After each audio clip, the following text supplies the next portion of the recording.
Meus queridos e meus amados irmãos, aqui estamos mais uma vez para trazer-lhes uma palavra da parte de Deus, a mensagem do nosso culto de domingo à noite. E para isto convido todos vocês para orarmos ao Senhor para que Ele nos abençoe mais uma vez. Oremos então.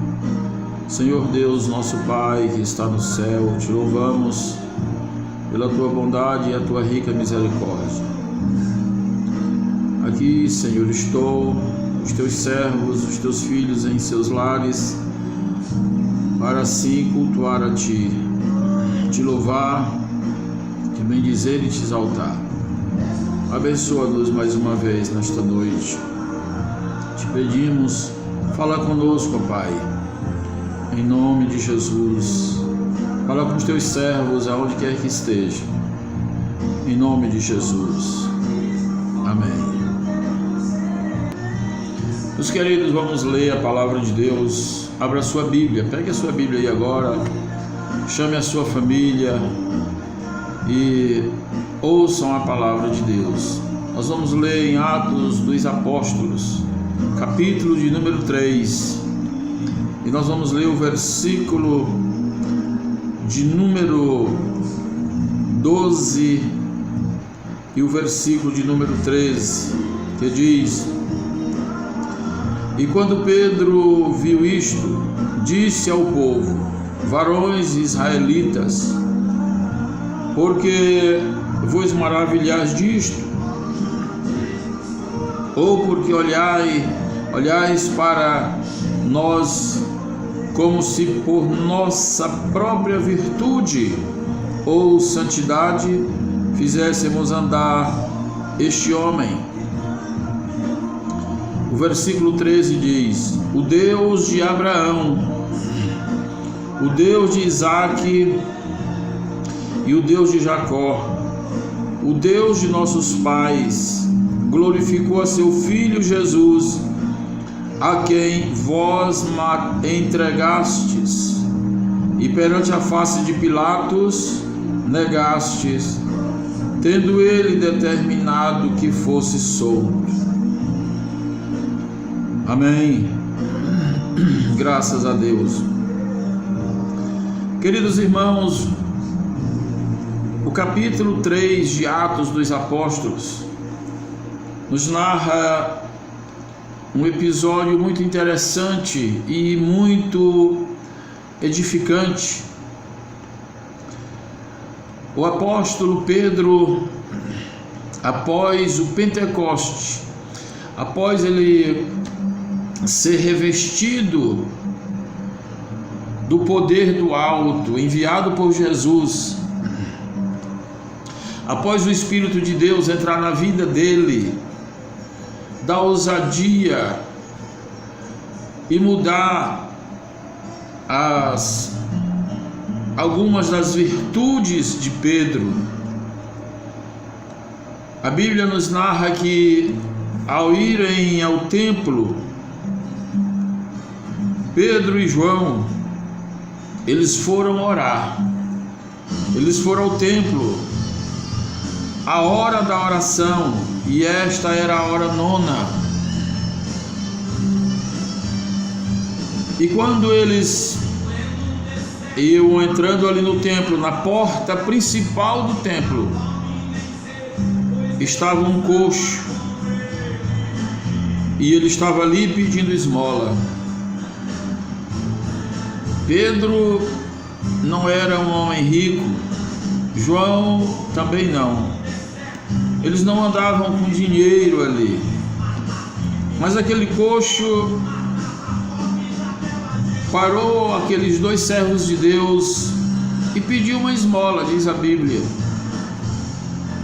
Pedro e João, eles olharam para ele com segurança, um olhar de segurança, de confiança, de fé. E eles não viram naquele homem uma necessidade a não ser que ele fosse curado do seu mal. Pedro e João disse para ele: olha, nós não temos prata, não temos ouro, não temos coisa semelhante. Nós só temos uma coisa, o que temos nós te oferecemos, nós te damos. Quem sabe ali eles trocaram algumas palavras, mas o coxo ficou curioso. Então, o que vocês têm para me oferecer? Se não tem dinheiro, o que vocês têm de bom para me oferecer? Parece que para aquele coxo, o que servia para ele era só dinheiro. Mas Pedro e João já haviam provado do dom do Espírito Santo. Eles já estavam revestidos, já conheciam o dom dos céus. E ele disse: olha, o que temos é Jesus, o Salvador. E é Ele que nós te damos, e é em nome dEle que nós te mandamos. Levanta agora e anda. A Bíblia diz que aquele coxo, ele levantou em nome de Jesus, o Nazareno. Levantou e andou, ele saltou, ele entrou no templo glorificando a Deus, ele pôs-se em pé, se firmou. Ali ele teve um encontro real com Cristo através de um milagre. Ora, ele nunca imaginava que ele fosse andar naquele dia. Ele não tinha esperança, aleluia, de ficar bom. Ele já era ciente de que ia passar o resto da sua vida coxo, pedindo esmola, mendigando. Ele não tinha mais esperança. O que eu vejo aqui, meus queridos, é que apesar de qualquer circunstância, qualquer situação, o que eu observo aqui é que apesar de tudo, da situação caótica, apesar das enfermidades, apesar das epidemias, das pandemias, apesar do desespero, apesar de tanta coisa que tem atropelado a humanidade e às vezes causado uma inquietude no povo de Deus, apesar de tudo, ainda, aleluia, ainda existe esperança. Para você que acha que não tem mais esperança, Jesus, Ele é a nossa esperança. Sem se importar com qualquer coisa, com caso, com acontecimento, sem importar com qualquer adversidade que esta vida possa nos oferecer.